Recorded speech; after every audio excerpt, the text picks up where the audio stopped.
Good morning, viewers. இன்னைக்கு இது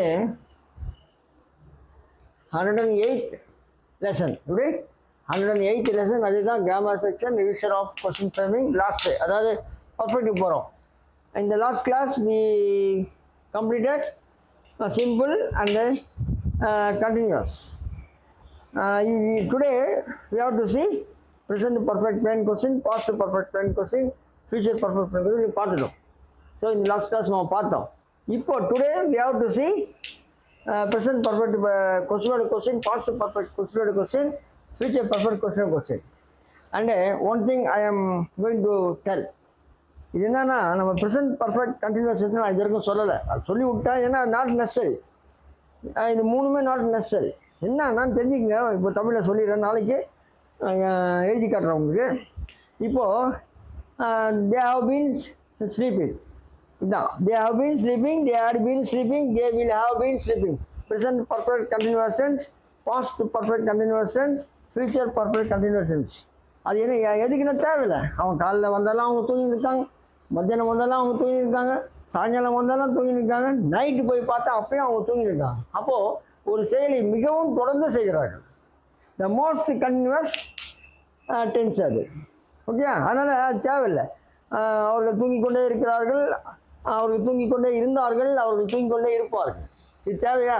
இது அப்படியே மீன் நம்ம சொன்னோம்னா பர்ஃபெக்டில் வருது இல்லையா? பர்ஃபெக்ட் பேசிவ் பர்ஃபெக்டில் வரும்போது குழம்பும்.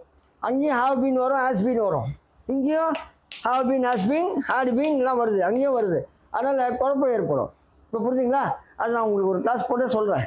Okay, right. இப்போ பர்ஃபெக்ட் கண்டினியூஸ் பாருங்கள். Perfect continuous question, present perfect continuous question, past perfect tense,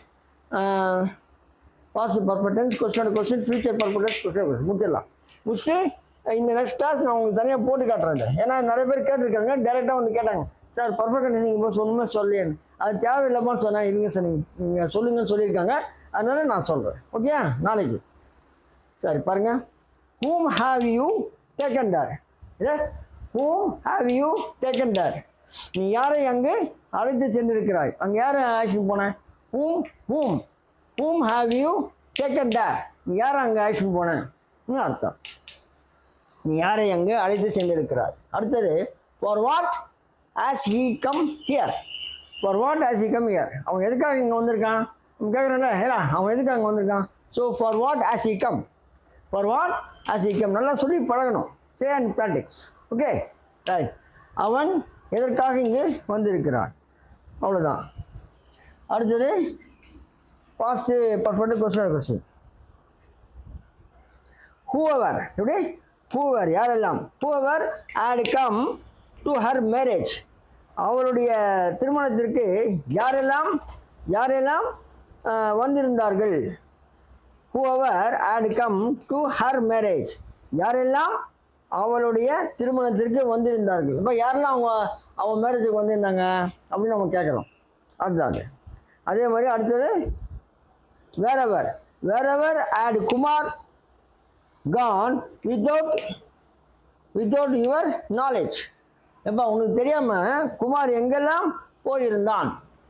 உனக்கு தெரியாமல் எங்கே போயிட்டான், எங்கெல்லாம் போயிருந்தாங்க நம்ம கேட்குறோம். ஸோ உனக்கு தெரியாமல் குமார் எங்கெல்லாம் போயிருந்தான், அதான் அது.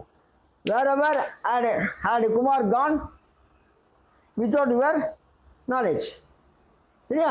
அதாவது wherever had Kumar gone without your knowledge. Kumar உனக்கு தெரியாமல் எங்கெல்லாம் போயிருந்தான் உனக்கு தெரியாம அப்படின்னு கேட்குறது. சரியா? அடுத்தது பார்த்தீங்கன்னா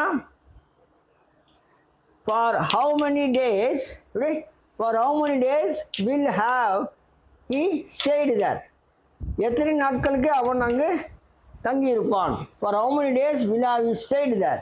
அவன் எத்தனை மணிக்கு அங்கு தங்கியிருப்பான்? he will have stayed there for 10 days. 10 நாளைக்கு அவன் தங்கியிருப்பான் அப்படின்லாம் சொல்கிறோம். அதுதான் அது.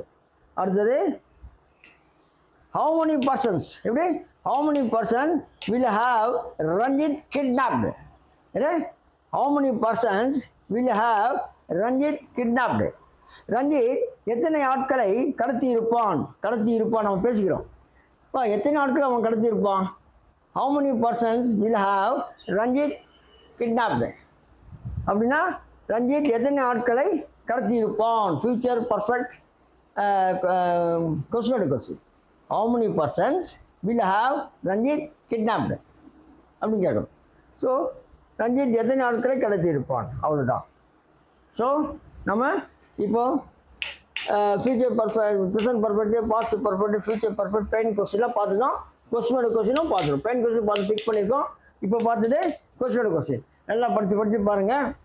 இப்போ இங்கே டிக்கு போட்டுடலாம். இந்த நெக்ஸ்ட் கிளாஸ் லெட்டஸ் இந்த இது ஒரு லெசன் எடுத்துடுறாரு. ஏன்னா அப்போ தான் உங்களுக்கு அந்த குழப்பம் தீரும். நிறைய பேர் டேரெக்டாக வந்து கேட்குறாங்க, சார் நீங்கள் எல்லாமே நடத்துறீங்க, இந்த ப்ரெசன்ட் பர்ஃபெக்ட் விட்டுட்டீங்களான்னு. நான் சொன்னேன், அது பேசவே சொல்லும்போது குழம்பா தேவையில்லை. தூங்கிக்கொண்டே இருக்கிறான், பேசிக்கொண்டே இருக்கிறான், சாப்பிட்டு கொண்டே வரும். அங்கே கொண்டு வந்தால் இங்கே கொண்டு வரும். So the most continuous tense இது அப்படின்னு சொல்லலாம். ஓகே, அதனால் இதெல்லாம் ஓவரு. அடுத்தது நம்ம போக வேண்டியது எஸ்ஏவிடி. இப்போ எம்டி முடிச்சிட்டோம், எஸ்ஏவிடி போவோம். அதுக்கு முன்னாடி இதை முடிச்சிடுறேன். ஒரே ஒரு லெசன் எடுத்து இதை முடிச்சிட்டோம்னா என் மேலே போவேன். ஏன்னா உங்களுக்கு அந்த குழப்பம் வந்து இருக்கும், இது சொல்லியான்னு நிறைய வாத்தியாரெலாம் கேட்டிருக்காங்க. ஓகேவா, அதனால நான் அது நாளைக்கு எடுத்துடுறேன். அவ்வளோதான். So class is over. என்ன இதுவும் எடுத்துட்டோம். இப்போ எடுத்தது அனலிட்டிக் போட்டேன். ஸோ நம்ம எஸ்ஏடி கிளாஸ் நாளைக்கு போகலாம். So class is over. நீங்கள் சப்ஸ்கிரைப் பண்ணுங்கள், ஷேர் பண்ணுங்கள், லைக் பண்ணுங்கள். தேங்க்யூ.